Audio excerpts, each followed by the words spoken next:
Assalamualaikum warahmatullahi wabarakatuh. Salam sejahtera. Adil Katalino Pacuramin Kasaruga Pasengat Kajubata.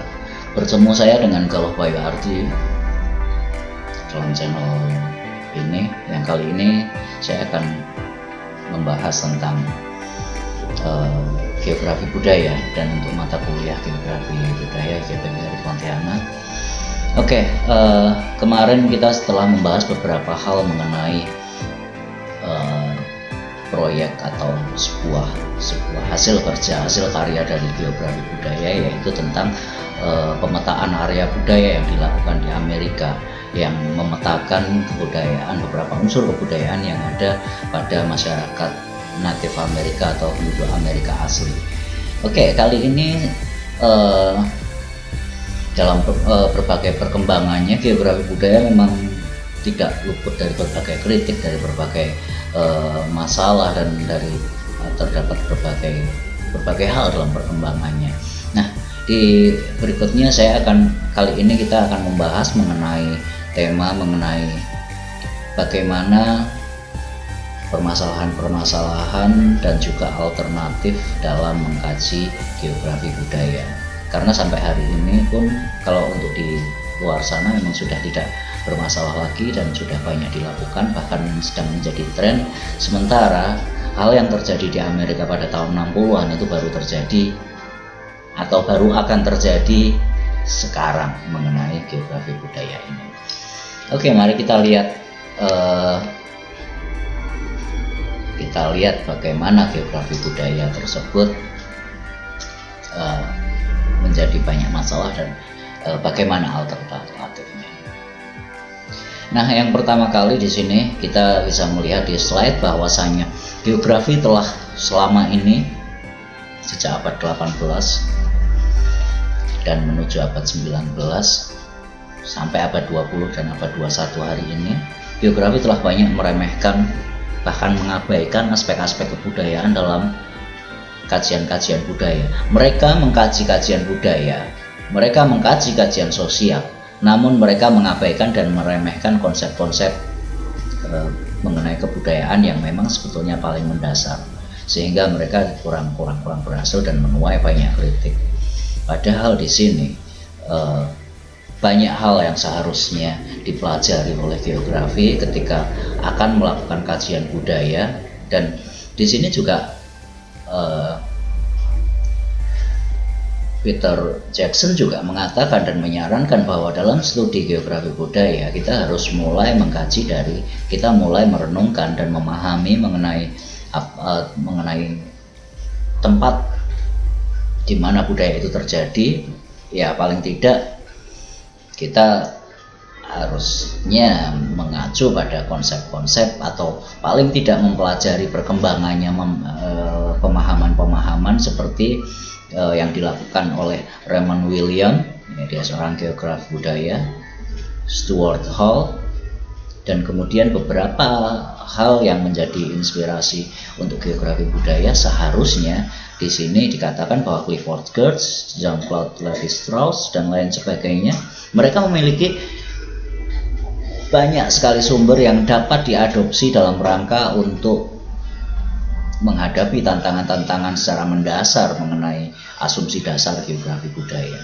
Nah, disinilah karena kita selama ini atau banyak para geografer yang mengabaikan konsep-konsep dasar budaya ini menjadi berantakan ketika mereka menjabarkan budaya mereka dan banyak sekali mereka akhirnya dianggap tidak ilmiah dan lain sebagainya. Padahal di sana tersedia konsep-konsep budaya yang sudah tersusun sejak abad 18, abad 19, dan mulai mapan di abad 20-21. Di sini seperti dikatakan Peter Jackson bahwa para ahli geografi lambat sekali dalam melirik pada bidang kajian budaya dan lintas disiplin.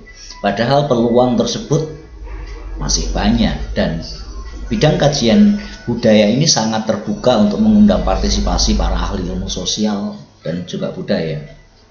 Ahli geografi pun untuk memasuki bidang ini sangat-sangat terbuka dan harus siap untuk mengintegrasikan berbagai konsep budaya dengan cara yang jauh lebih kritis. Nah, di sini kritis tekanannya, tidak normatif, sehingga realitas yang ada itu bisa diangkat. Jadi tidak hanya mengangkat hal-hal yang ideal saja, sebaiknya saja, sementara lingkungan hancur dan lain sebagainya. Oke, mungkin dan kita harus jauh lebih kritis. Walaupun kemarin ada saya pernah membahas Karl Sauer yang menjadi perintis sekolah-sekolah dari sekolah Berkeley, yang menjadi perintis geografi budaya. Namun itu pun perlu banyak dikritisi, mengingat ya kita bukan seorang determinis atau anti determinis. Kita bisa melihat bahwa Karl Sauer terlalu anti determinis. Bukan berarti salah, tapi kita harus banyak mempertimbangkan konsep sesuai dengan konteks yang ada di tempat, lokasi ataupun wilayah kajian. Jadi apakah memang determinisme itu berlaku atau posibilis yang berlaku, kita bisa lihat di lapangan. Jadi realnya, bukan idealnya, bukan seharusnya, tapi apa yang ada, apa yang selama ini kita lihat di lapangan, bukan apa yang seharusnya ada di lapangan dan kita berusaha merubah, dan akhirnya justru karena kita terjebak pada pikiran kita sendiri, sehingga apa yang terjadi di lapangan itu terlewatkan dan kita hanya menjelaskan semuanya berdasarkan asumsi dan berdasarkan apa yang kita mau.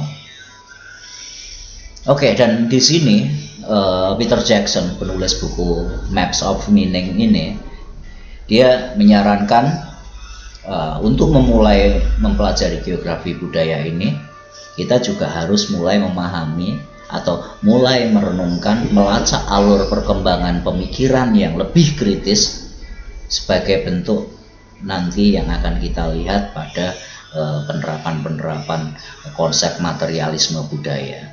Oke, berikutnya inilah yang perlu dikaji dari awal, siapa yang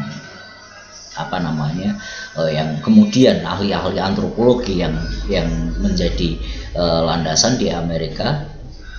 Di sini yang berikutnya selain Sauer, kajian budaya dan antropolog abad ke-19 ini yang pertama kali yang merupakan seluruh geografer budaya di Amerika mengacu pada seorang tokoh antropolog yang bernama E.B. Taylor. Nah, E.B. Taylor ini juga sebagai pengetahuan saja, inilah yang menginspirasi Kuncaraningrat akhirnya menyusun 7 unsur budaya. Dan ternyata ini mungkin hal yang paling paling fleksibel, walaupun masih terlalu luas dan masih perlu dikerucutkan ketika kita mengkaji hal-hal yang lebih spesifik. Di sini E.B. Taylor menyatakan definisi budayanya. Budaya atau kebudayaan adalah hal yang paling kompleks dari keseluruhan yang meliputi ilmu pengetahuan, kepercayaan, seni, moral, hukum, adat, dan setiap kemampuan lain dalam kebiasaan yang diperoleh manusia sebagai anggota masyarakat. Oke.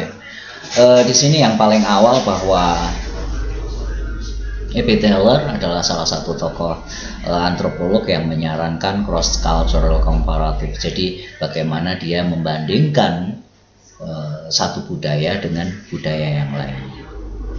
Dan di sini metode komparatif ini bukan untuk membandingkan sebagaimana para etnolog pada masa-masa kolonial yang menyatakan pandangan membandingkan hanya untuk melihat bahwa ada peradaban yang lebih maju, ada kebudayaan yang lebih rendah dan lebih rendah dibandingkan Eropa.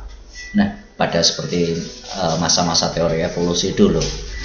Namun di sini E.B. Taylor menyatakan bahwa ketika kita membandingkan antara masyarakat yang belum berkembang atau masyarakat di sini dalam tanda petik masyarakat primitif di sini tujuannya adalah memperoleh pemahaman. Nah, seperti pemahaman yang diperoleh ini ketika E.B. Taylor melihat bahwa ada masyarakat lebih baik dipandang bahwa sebetulnya masyarakat primitif ini hampir sama, primitif dalam tanda petik ya, sebetulnya indigenous ini karena ini istilah pada masa lalu, bahwa masyarakat primitif ini sama dengan masyarakat Inggris pada zaman Victorian, pada zaman masa kegelapan, pada masa di mana dogma agama itu melingkupi semuanya, masa kegelapan dan lain sebagainya.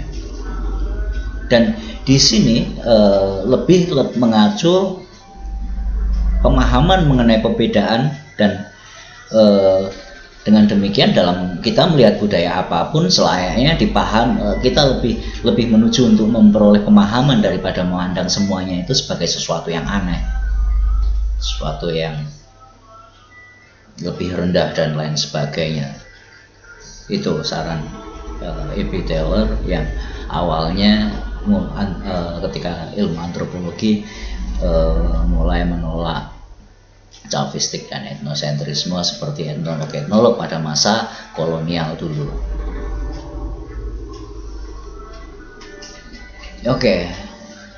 Dan di sini bukan seorang akademisi atau bukan seorang intelektual jika semua pandangan itu tidak memperoleh kritik. Tapi di sini kritik ini memang kemudian akan mengembangkan beberapa ilmu dan tidak menghentikan kritik tersebut, dan kritik adalah salah satu ciri untuk berkembang. Tetapi ketika menghentikan kritik itu artinya dia itu adalah anti perkembangan. Oke, jadi dia tidak ingin ada ketika anti kritik itu artinya ya memang seperti berubah. Ya mungkin ada kepentingan tertentu ketika dia tidak ingin ada perubahan karena dalam suatu kondisi dia sudah pada posisi yang menguntungkan. Itu nanti kita bahas dalam relasi kekuasaan dalam kebudayaan. Oke, di sini E.B. Taylor mendapatkan kritik dari kaum kulturalisme. Ini adalah sebuah saya pun juga baru menemukan kali ini istilah kulturalisme, sebuah pendekatan yang dia mengatakan bahwa kulturalisme merupakan kaum kulturalisme ini mengatakan bahwa pemikiran E.B. Taylor atau konsep-konsep E.B. Taylor, pendekatan E.B. Taylor ini kurang reflektif dan kurang masuk akal. Di sini menurut kaum kulturalis di sini mengatakan bahwa budaya adalah suatu kategori yang memang terbukti ada dengan sendirinya dan tidak memiliki sebetulnya tidak memiliki masalah dan biasa-biasa untuk tidak ada hal yang digunakan yang perlu dijelaskan pada perilaku manusia. Budaya memiliki kekuatan kausal. Nah, di sini masih tampak sekali hal yang bersifat positivis karena menjelaskan segalanya, menjelaskan banyak fenomena itu dengan kausalitas, hanya dengan sebab akibat. Bukan dengan pemahaman yang lebih kritis. Karena sebab akibat hanya akan mencari asal usul, hanya akan mencari siapa yang menjadi sebab atau apa yang menjadi sebab, dan kecenderungan judgment, dan akan mencari pandangan kausalitas ini akan memunculkan harus ada yang bertanggung jawab terhadap suatu fenomena hari ini, harus ada yang disalahkan dengan disalahkan atau dibenarkan dengan fenomena yang memang ada hari ini.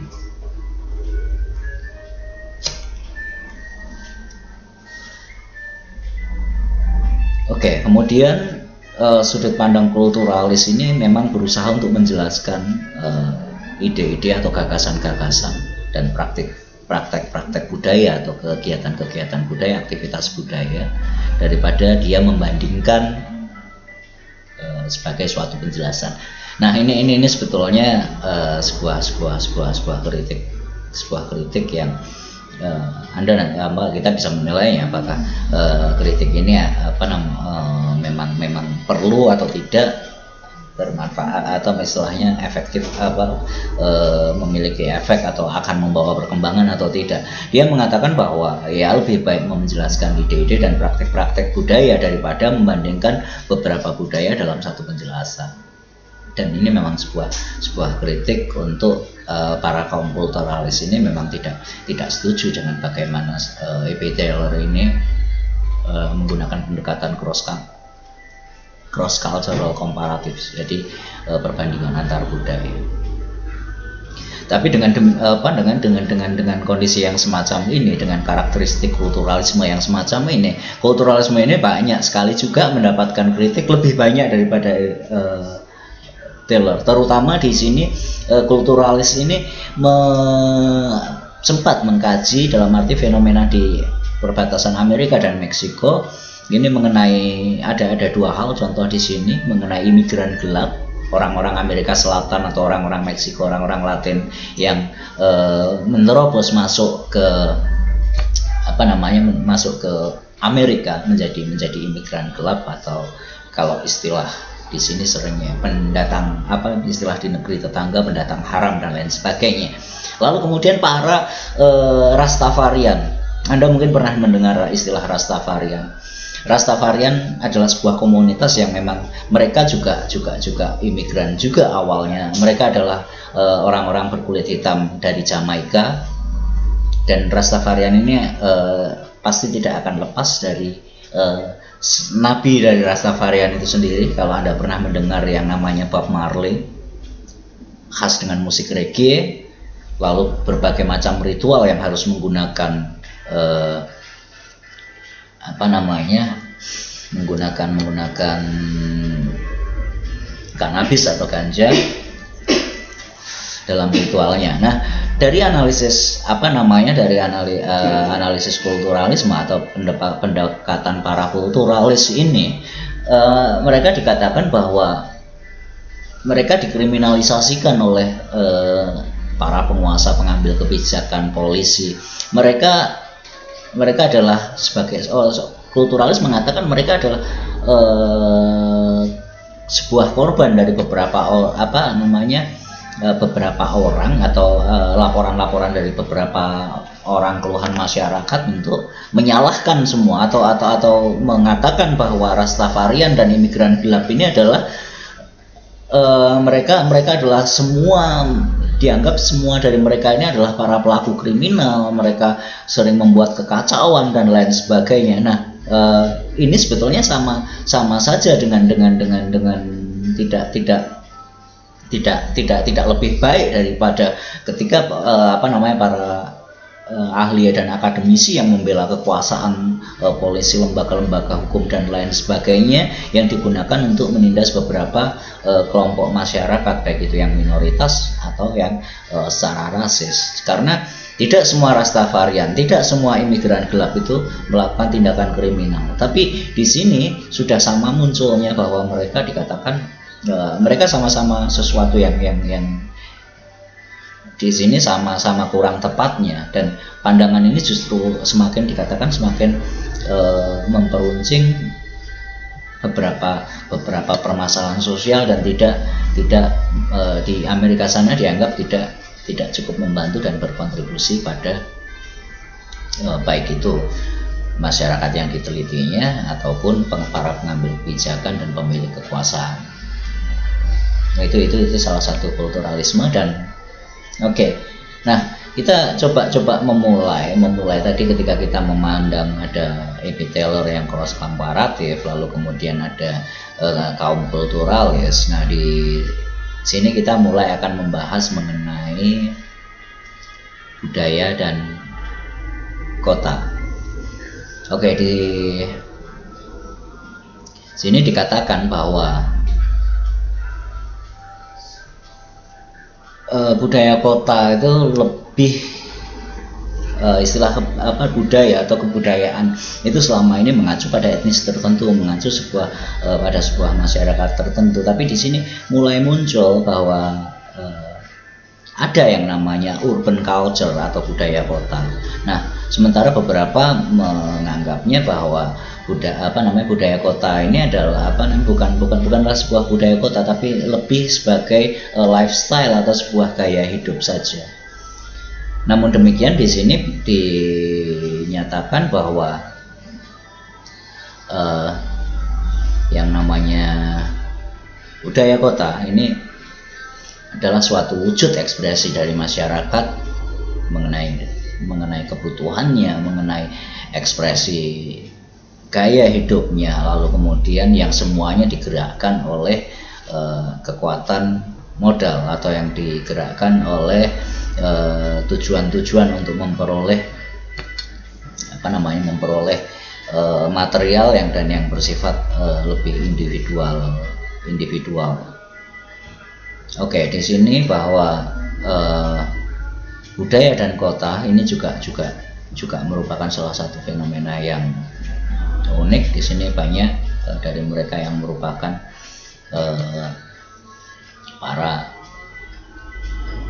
para pencari kerja untuk meningkatkan kesejahteraan masing-masing, tapi segala yang ada di sini, gaya hidup itu hampir semuanya ditentukan oleh pasar dan politik, pengaturan dan lain sebagainya.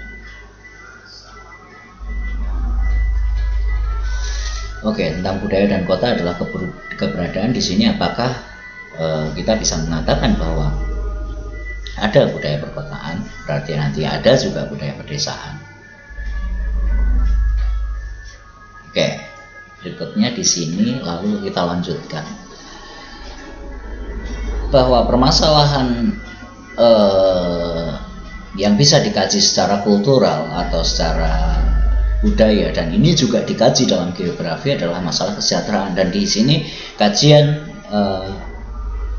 kultural atau kajian budaya mengenai kemiskinan. Nah, kalau untuk kita melihat para antropolog yang berada di abad 19 dan abad 20 ini, yang pertama kali ada istilah budaya kemiskinan. Budaya kemiskinan adalah memang budaya itulah yang akhirnya membuat suatu sekelompok orang itu secara memang terjerat dalam sebuah kemiskinan. Yang pertama kali mengungkapkan adanya budaya kemiskinan di sini ini adalah Oscar Lewis. Dia seorang antropolog Amerika yang meneliti masyarakat berpenghasilan rendah di Meksiko, Puerto Rico, dan juga di New York, di tengah kota.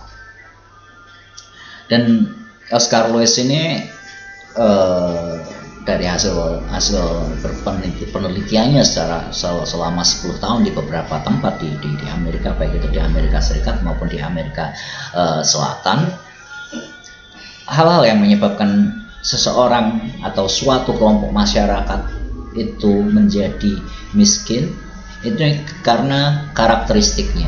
Nah, apa karakteristik yang bukan menyebabkan, karakteristik yang memang akhirnya menjadikan itu miskin? Jadinya yang pertama adalah kurangnya partisipasi yang efektif dalam lembaga-lembaga, terutama dalam masyarakat yang lebih luas.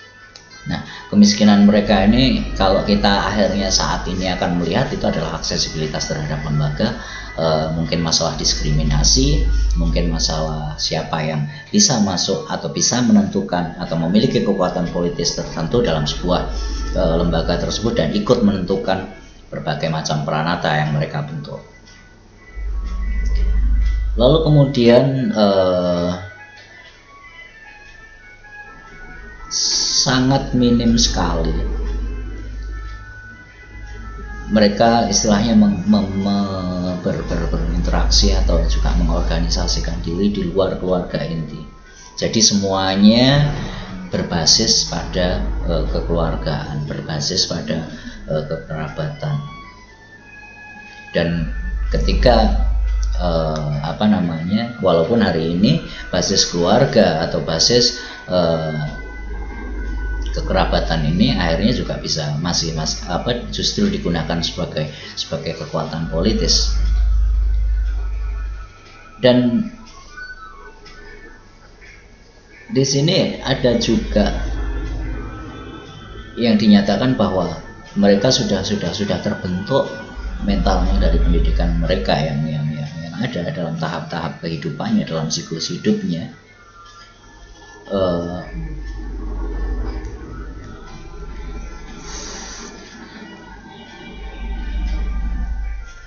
mereka tidak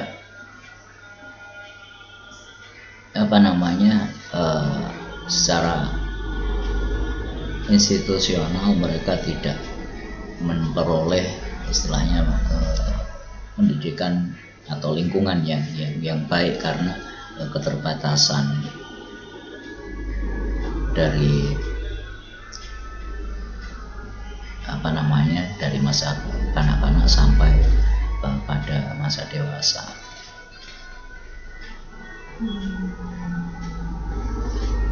Ya, kemudian mereka di sini berkaitan dengan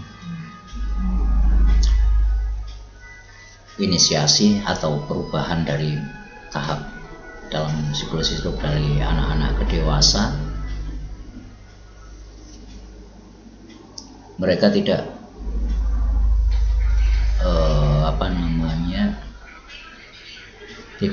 tidak memiliki istilahnya batasan tertentu atau norma-norma tertentu. Mereka mereka bebas secara individu, mereka bebas menentukan segala macam hidupnya, sehingga pembentukan keluarga tersebut, pembentukan sebuah keluarga itu juga tidak terarah. Jadi pernikahan yang berdasarkan suka sama suka, lalu kemudian perasaan individu yang kuat, di sisi lain mereka terpinggirkan, dan di sisi lain dalam masyarakat tersebut ketika suatu keluarga atau suatu rumah tangga yang memang dari awalnya sudah bermasalah, ketika bubar itu semua skalanya seakan-akan berpusat pada mulai dari kesalahan dan tanggung jawab perempuan untuk melanjutkan sebuah keluarga ini.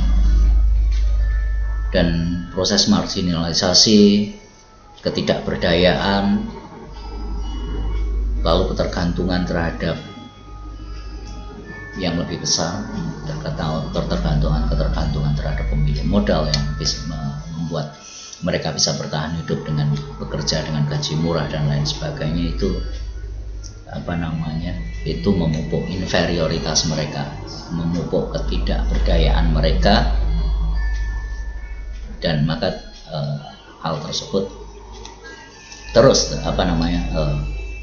istilahnya terkonservasi atau lestari. Jadi mereka yang akan seakan-akan mereka akan dalam kondisi miskin terus dan terjebak dalam kemiskinan. Lalu kemudian di sini ada juga William Julius Wilson dalam bukunya The True Disadvantage atau kesialan atau ketidakberuntungan yang benar-benar. Dalam buku ini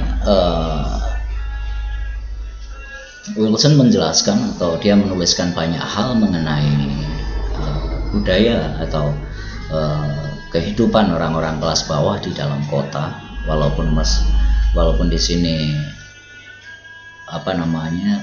di dalam masalah perkotaan di Amerika Serikat yang menjadi masalah sebagian besar adalah masalah ketidaksetaraan ras. Di sana tentang kulit hitam, kulit putih dan lain sebagainya. Dan menurut Wilson ini kemiskinan ini merupakan istilah dia lingkaran setan atau isolasi sosial. Jadi memang mereka tidak bisa bergerak kemanapun. Yang disebabkan intinya adalah diskriminasi ras. Oke, budaya dan kemiskinan. Nah, dari apa yang sudah pendekatan-pendekatan yang ada tadi dalam membuat kajian-kajian budaya tersebut, di sini salah satu yang disarankan oleh Peter Jackson adalah pendekatan kultural materialisme. Di sini budaya dapat didefinisikan sebagai suatu aplikasi atau khusus yang kami ditekankan adalah bagaimana cara melihat segala sesuatu dari materialisme historis, materialisme sejarah dalam bidang studi budaya ini. Jadi kita bisa melihat fenomena budaya seperti dalam jauh lebih kritis. Penekanan analisis materialisme historis ini adalah sebuah penolakan atau semacam ada statement bahwa ranah ide, gagasan, sikap, persepsi, dan nilai-nilai ini bukanlah sesuatu yang bebas, bukanlah sesuatu yang independen, tapi segala sesuatu, ide, sikap, persepsi, dan juga nilai-nilai tersebut itu ditentukan oleh kekuatan produksi, kekuatan politik, dan juga kondisi keberadaan material. Jadi di sini analisis dasar ekonomi memang menjadi dasar yang utama untuk dilihat, dicermati, dan dipahami. Pendekatan material ini berfokus pada basis material atau ekonomi manusia. Jadi bagaimana manusia memenuhi kebutuhan hidup, di situ tekanannya. Kemudian apakah ini merupakan sesuatu yang memang harus hanya cara ini yang dilakukan untuk melakukan analisis budaya, di mana kreativitas, individualitas dianggap berada di luar jangkauan pengaruh ekonomi, politik, atau basis material tadi. Dan mungkinkah juga untuk menghasilkan analisis budaya materialis ini yang tidak hanya menjadi argumen yang tidak hanya berdasarkan dengan ekonomi ini. Nah, kemudian William akhirnya memang pertanyaan-pertanyaan ini menjadi pertanyaan seumur hidupnya, dan dia terus melakukan berbagai macam riset, penelitian, dan lain sebagainya.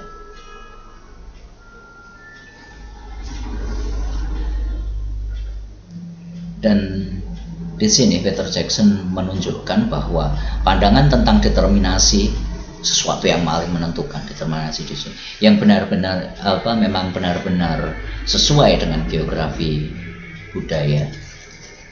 Di sini determinasi adalah dilihat sebagai sesuatu yang terjadi dalam kaitannya dengan mode produksi statis. Sulit ya kata-katanya. Mode produksi itu adalah suatu cara untuk memproduksi segala sesuatu. Kita tidak lepas dari produksi selamanya.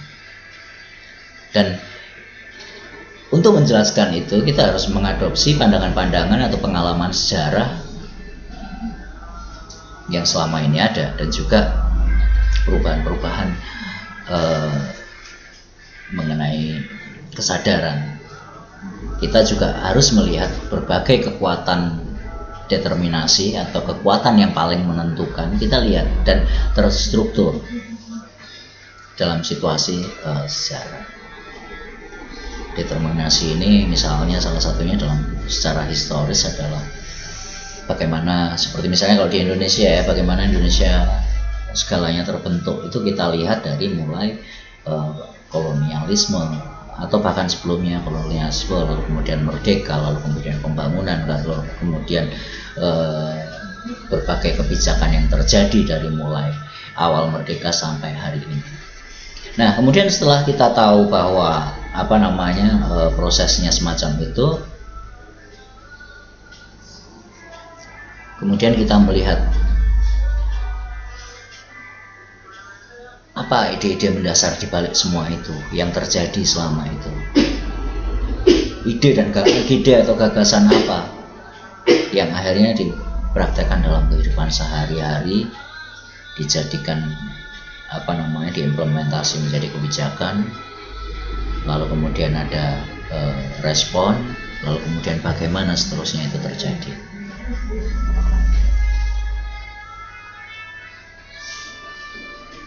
Oke, budaya dan masyarakat di sini. Tadi setelah kultural materialisme. Di sini kalau untuk hari ini kita pastinya akan mempelajari beberapa hal yang kontemporer, walaupun kita akan mempelajari masa lalu dalam kaitannya untuk menjelaskan apa yang ada hari ini. Di sini makna kontemporer budaya ya memang berasal dari istilahnya romantisme Jerman, lalu kemudian menjadi istilah peradaban. Makna-makna kontemporer ini seluruhnya merupakan cara hidup atau gaya hidup yang muncul, yang ditentukan oleh bagaimana dulu adanya revolusi industri. Maaf, ada beberapa tulisan yang terbalik. Berbagai macam perubahan, dan itu semua mengalami evolusi, perubahan. Dan kata kunci itu dalam perubahan ini yang jika seandainya kita merenungkan lebih dalam, kata kunci demokrasi, kata kunci industri, kata kunci kelas, munculnya seni.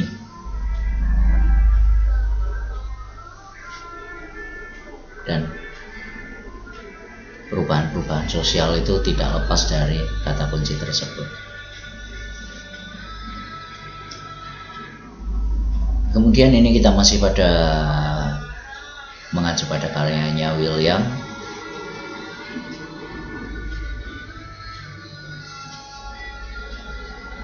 yang memang merupakan kritik untuk kulturalisme tadi.